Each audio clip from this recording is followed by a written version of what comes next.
نبی پاک علیہ السلام نے فرمایا جو تم سے نیکی کرے اسے اچھا بدلہ دینے کی کوشش کرو، اور حضور فرمانے لگے اگر بدلہ دینے کی طاقت نہ ہو تو پھر اس کے لیے دعا کرو، اور اتنی کرو اتنی کرو اتنی کرو محسن کے لیے دعا کہ تمہیں یوں لگے کہ تم نے حق ادا کر دیا ہے، پھر اس کے لیے دعا کرو، اپنے محسنوں کا شکریہ۔ ہمارے ہاں نا خود غرضی کو باقاعدہ رواج دیا گیا، اور بڑے بڑے غلط جملے جو اخلاقاً اپنی زبان سے ادا بھی نہیں کیے جا سکتے، میں تو جی کام نکالنے کے لیے کسی کو بھی باپ بنا لیتا، معاذ اللہ، مسلمان تو اس طرح کی بات نہیں کر سکتا۔ یہ خود غرضی، یہ لالچ، یہ وقتی طور پر کسی شخص کو استعمال کرنا، ٹیشو پیپر بنانا، یہ اہل ایمان کا تو طریقہ ہی نہیں۔ وہ تو یاد رکھتے ہیں ہر ایک کا احسان، وہ تو کسی نے محبت کی ہو تو اس کا خیال رکھتے ہیں۔ کتنے لوگ تھے انہوں نے ہمیں سہارا دیا، کتنے لوگ تھے زندگی کے موڑ پر کس طرح کر کے انہوں نے ہمارے ساتھ شفقتیں کی۔ میں نے تو کالج میں دیکھا ہے کہ جن کو بالکل دنیا دار نوجوان کہا جاتا ہے اور کوئی دینی تعارف اور دینی وفاداری نہیں رکھتے، وہ بھی ایک دوسرے کی فیسیں دے رہے ہوتے ہیں، وہ بھی ایک دوسرے کو کہہ رہے ہوتے ہیں چل یار سیر پہ جانا ہے چلتے ہیں، لیکن کسی کی نیکی کو یاد بھی تو رکھا جائے۔ حالات بدلتے ہی عنوان بھی بدل جائے، تھوڑی سی تبدیلی آتے ہی انسان کا مزاج بھی بدل جائے۔ یہ احسان مندی کا نہ ہونا، اور اگر کبھی ہونا بھی تو وہ جذباتی قسم کی، جیسا میں نے کہا کہ ایک دو احسان کسی نے کیا وہ تو یاد رکھ لیا گیا۔ دوسری شادی کرنا بالکل جائز ہے، کوئی اس میں دو رائے نہیں، اگر کوئی حق ادا کر سکتا تو کرے، لیکن نبی پاک علیہ السلام نے سیدہ خدیجہ الکبریٰ کی موجودگی میں دوسرا نکاح نہیں کیا۔ اعلیٰ حضرت حج کے لیے تشریف لے گئے تو وہاں جتنے علماء اس وقت موجود تھے وہ سارے آ کے بیٹھ گئے، حضور ہمیں حدیث پاک پڑھا دیں، ہمیں تفسیر کے اسباق پڑھا دیں، ہم شاگرد بننا چاہتے ہیں، اسناد لے رہے ہیں۔ اب اس زمانے میں لوگ 6 ماہ سال اس سے بھی زیادہ حرم شریف میں رہتے تھے، تو وہاں کچھ لوگوں نے کہا حضور اتنا عرصہ آپ کو یہاں رکنا ہے تو آپ یہاں نکاح کر لیں۔ فرمانے لگے دوسری شادی جائز بھی ہے اور میں اس کی طاقت بھی رکھتا ہوں، لیکن اعلیٰ حضرت فرمانے لگے میری اہلیہ نے نا تکلیفوں میں میرا ساتھ دیا ہے، میں اسے وقت نہیں دے پایا، دین کے کام میں لگا رہا، لیکن اس خاتون نے بڑی نیک نامی کے ساتھ میرے ساتھ زندگی بتائی ہے۔ یہ اعلیٰ حضرت کے لفظ ہے۔ فرمانے لگے میں طاقت بھی رکھتا ہوں، شریعت کی اجازت بھی رکھتا ہوں، لیکن میں دوسری شادی اس لیے نہیں کروں گا کہ میری بیوی کو تکلیف ہوگی۔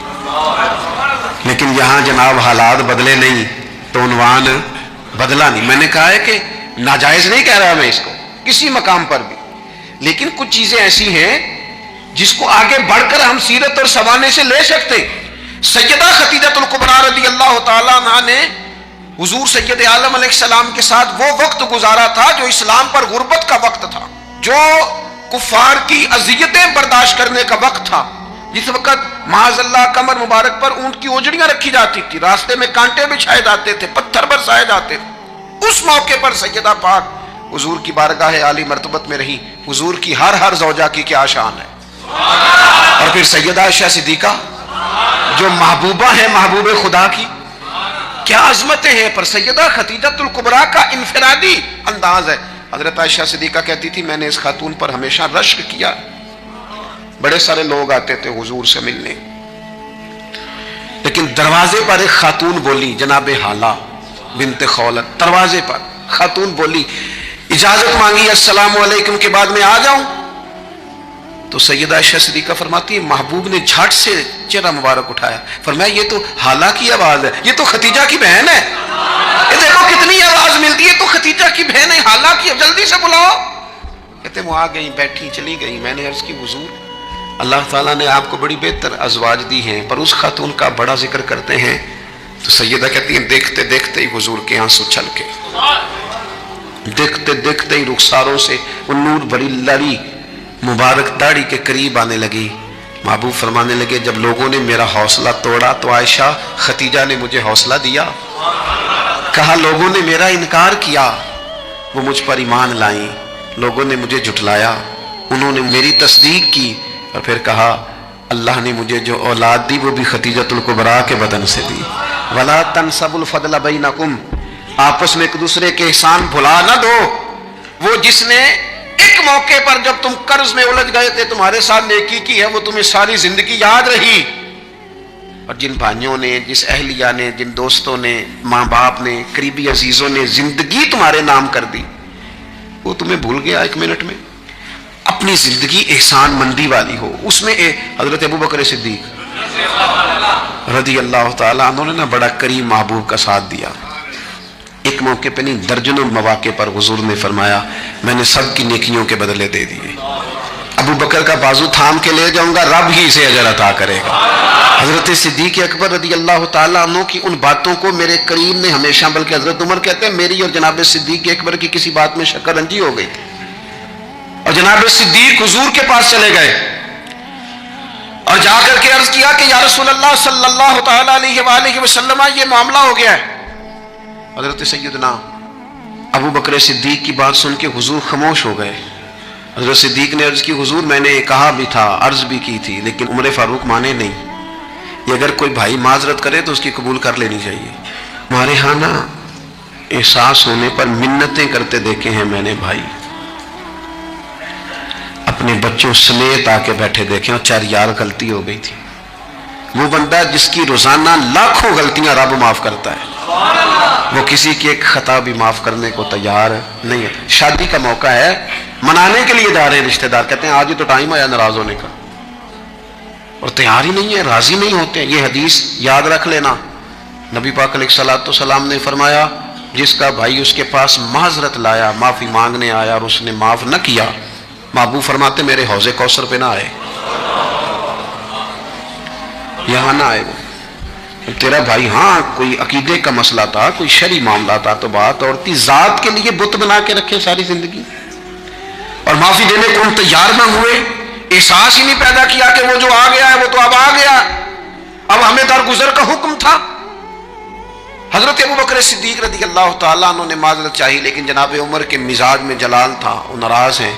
حضرت صدیق حضور کی بارگاہ میں حاضر ہو گئے, سارا مدعا عرض کر دیا. حضرت عمر کہتے ہیں میں پیچھے گیا, اور جب میں گیا تو میں حال سارا سمجھ گیا.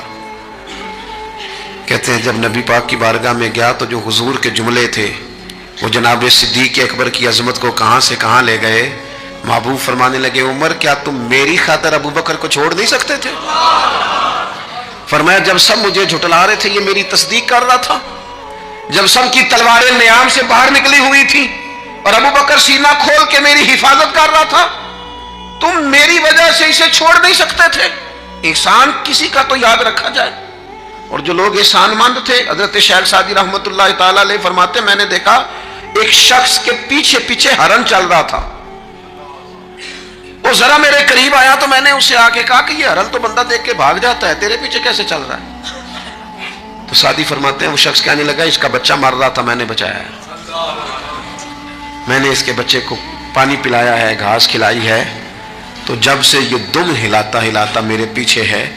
حضرت سعدی فرماتے ہیں اس کے گلے میں رسی کوئی نہیں تھی, پر اگر اس کے گلے میں کوئی رسی تھی تو احسان کی رسی تھی جس سے وہ بندھا ہوا پیچھے پیچھے چلا آ رہا تھا. کوئی تو ایسی رسی, یہاں تو بھائی اتنا عجیب معاملہ ہو گیا ہے. ہمارے ایک بہت بڑے بزرگ عالم ہیں, تو ایک دن فرما رہے تھے یار حد ہو گئی ہے, جن کو پڑھایا تھا لکھایا تھا وہ مقابلے میں آ کے بیٹھ گئے, ہم نے شاگرد بنائے تھے کہ دشمن تیار کیے تھے. وہ عربی کا ایک محاورہ ہے نا جس سے نیکی کرو پھر اس کے شر سے بھی بچو, بعض تو اسے حضرت علی کا قول بھی کہتے ہیں. اپنی زندگی میں یہ مزاج کبھی نہ بنائیں, کبھی نہ بنائیں, کبھی کوئی ایسی طبیعت کے اندر بات نہ لائیں. لوگ مختلف لوگوں کے بارے میں نام لے کے ٹھٹھا کرتے ہیں معاذ اللہ, اور بڑی بڑی باتیں سناتے ہیں. ایک خان صاحب سے میری ملاقات ہوئی کچھ عرصہ پہلے, تو ایک انتہائی غریب آدمی کے گھر میں میں نے انہیں ڈیوٹی کرتے دیکھا, تو میں نے کہا آپ یہاں ڈیوٹی کرتے ہیں؟ کہنے لگے یہ ہمارے صاحب بڑے امیر ہوتے تھے, غریب ہو گئے, سب چھوڑ گئے, حالات کا تغیر بدلا. تو میں نے کہا آپ کیوں نہیں چھوڑ کے گئے؟ کہنے لگے کیا کروں, مجبوری ہے, نمک خار ہوں, ان کے گھر کا نمک کھایا ہے, اب حالات کے تغیر اصلہ نال جے نیکی کریے, وہ نسلاں تاک نہیں بھول دے. تو وہ میرے دوست کہنے لگے میں نے اسے 20ویں دفعہ کہا ہے کہ تو چلا جا. سب چلے گئے اور میرے پاس گنجائش بھی نہیں, لیکن یہ کہتا ہے یہیں روٹی کھائی ہے, جب راج کے ملتی تھی تب بھی کھاتے تھے, اب ایک ملتی آدھی آدھی کھائیں گے, رہنا یہیں پہ ہے. احسان مندی کا مزاج, اور بالخصوص اپنے قریبیوں کے بارے میں, اپنے اہل خاندان میں سے قریبیوں کے بارے میں احسان مندی کا مزاج بنائیں. اپنی طبیعت سے ناشکری, اپنی طبیعت سے رشتوں کو توڑنا, اپنے مزاج سے اپنے قریبیوں کے احسانات کو بھول جانا, اس سے باہر آئیں. اپنے اساتذہ کے لیے جذبات پیدا کریں. اعلیٰ حضرت رحمت اللہ علیہ فرماتے استاد بدرجے باپ کے ہے. اور اس استاد سے کون مراد ہے؟ شیخ مرشد بھی اسی میں داخل ہے، جس سے ہم تربیت لیتے ہیں، جس کی وجہ سے اللہ ہمیں کوئی خیر نصیب کرتا ہے، جس کی بات سے کچھ سیکھتے ہیں، وہ بھی اس میں داخل ہے. فرماتے ہیں ان کا حق ہے. اور جو حق والے تھے انہوں نے حق اس طرح سمجھا کہ حضرت مولا علی شیر خدا فرماتے ہیں میرا استاد اگر چاہے تو مدینے کے چوک میں کھڑا کر کے مجھے بیچ دے، میں بک جاؤں گا، لیکن اس کے حق سے میں پیچھے نہیں ہٹوں گا. 17 رمضان المبارک کو جنگ بدر ہوئی.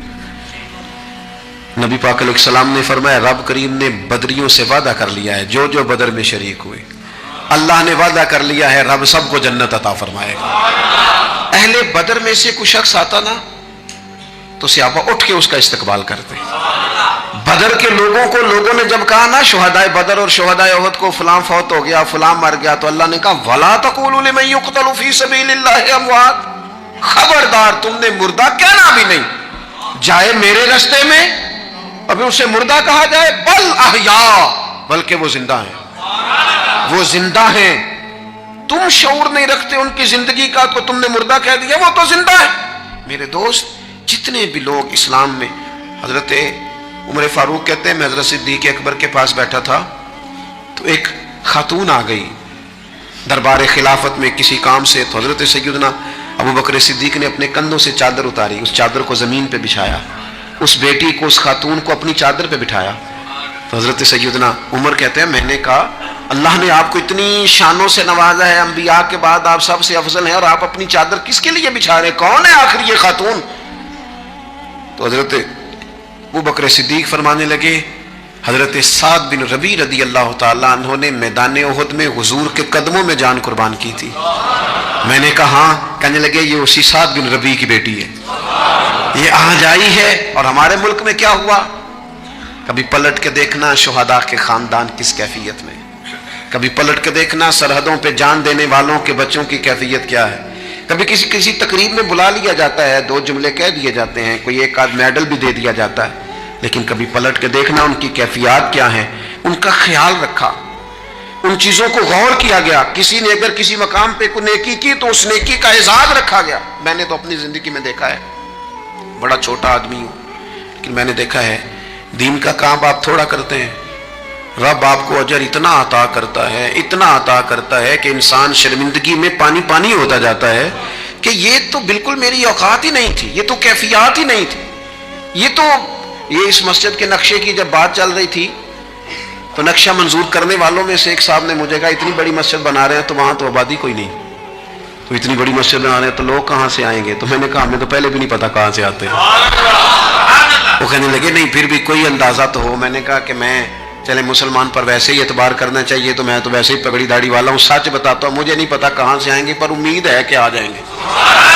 اب جو آ رہے ہیں وہ مجھے صرف ایک ہی بات کہہ رہے ہیں تہاڈی جگہ تھوڑی ہے، اے جگہ ذرا بدا لو. میں نے کہا ذرا ٹھہر جاؤ، جو چیزیں ہو رہی ہیں ان کو ذرا مینج کر لیں.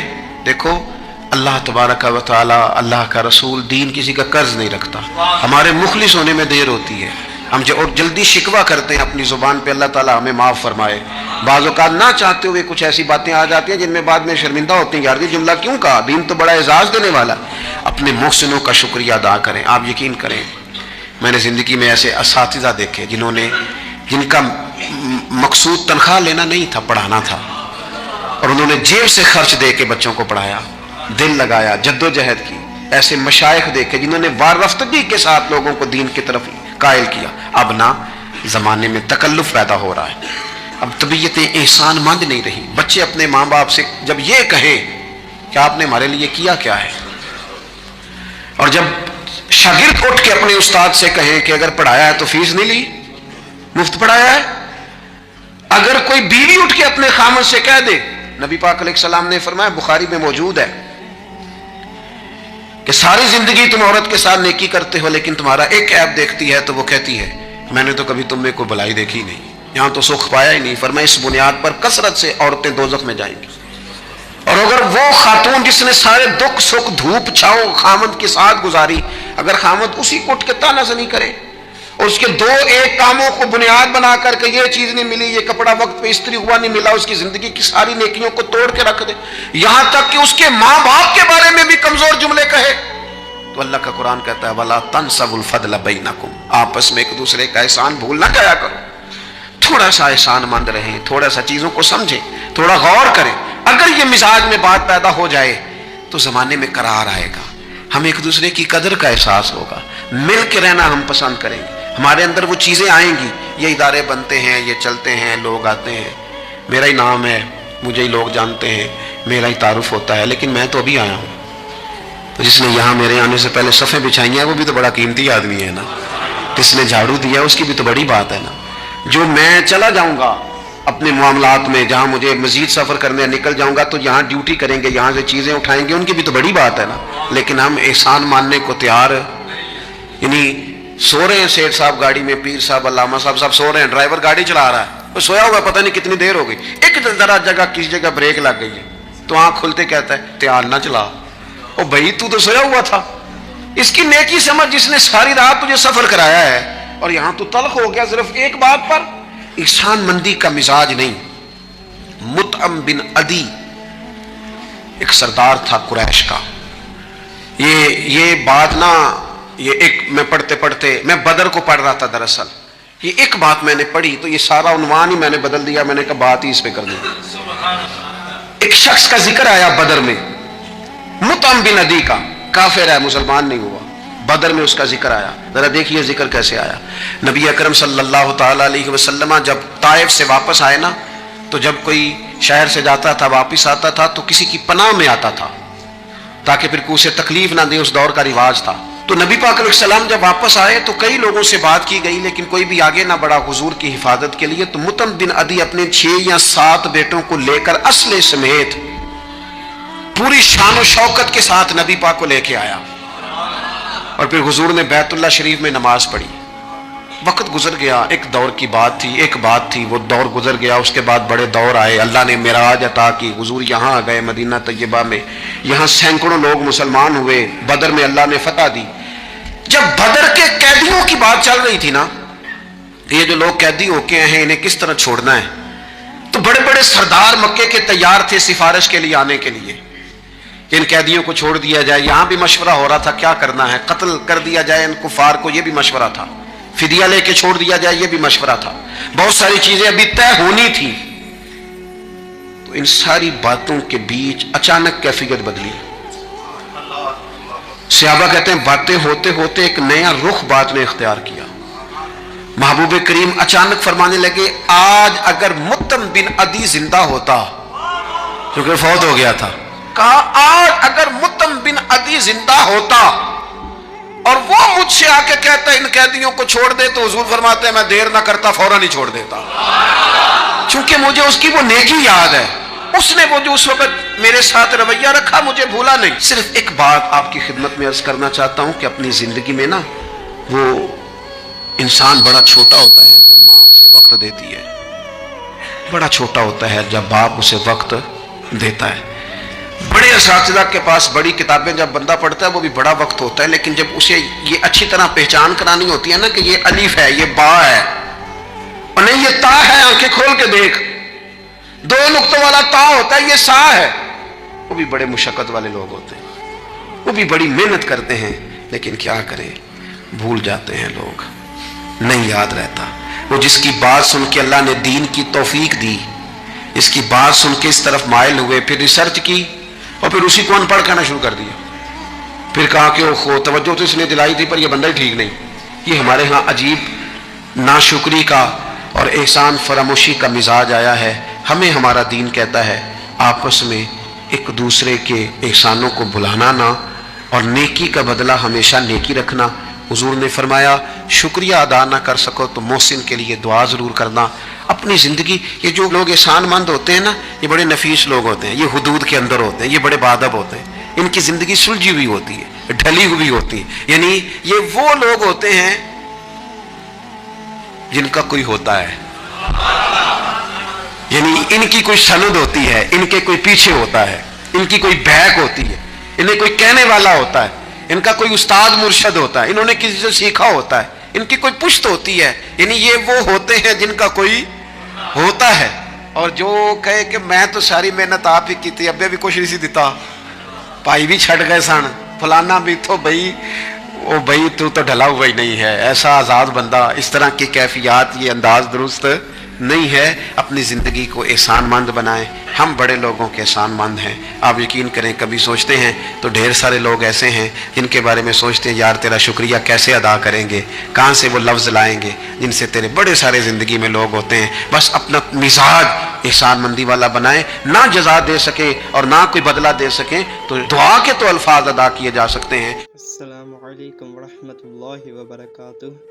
یہ حدیث سنیں جس سے آپ کے علم میں اضافہ ہوگا، اور حدیث کو سننے سے آپ کی زندگی بدل سکتی ہے. نبی کریم صلی اللہ علیہ وآلہ وسلم نے فرمایا، جب نماز کے لیے اذان دی جاتی ہے تو شیطان پادتا ہوا بڑی تیزی کے ساتھ پیٹھ موڑ کر بھاگتا ہے تاکہ اذان کی آواز نہ سن سکے، اور جب اذان ختم ہو جاتی ہے تو پھر واپس آ جاتا ہے. لیکن جو ہی تکبیر شروع ہوئی وہ پھر پیٹھ موڑ کر بھاگتا ہے. جب تکبیر بھی ختم ہو جاتی ہے تو شیطان دوبارہ آ جاتا ہے اور نمازی کے دل میں وسوسے ڈالتا ہے، کہتا ہے کہ فلاں بات یاد کر، فلاں بات یاد کر. ان باتوں کی شیطان یاد دہانی کراتا ہے جن کا اسے خیال بھی نہ تھا، اور اس طرح اس شخص کو یہ بھی یاد نہیں رہتا کہ اس نے کتنی رکعتیں پڑھی ہیں. حضرت عمر بن عبدالعزیز خلیفہ نے اپنے مؤذن سے کہا کہ سیدھی سادھی اذان دیا کر ورنہ ہم سے علیحدہ ہو جا.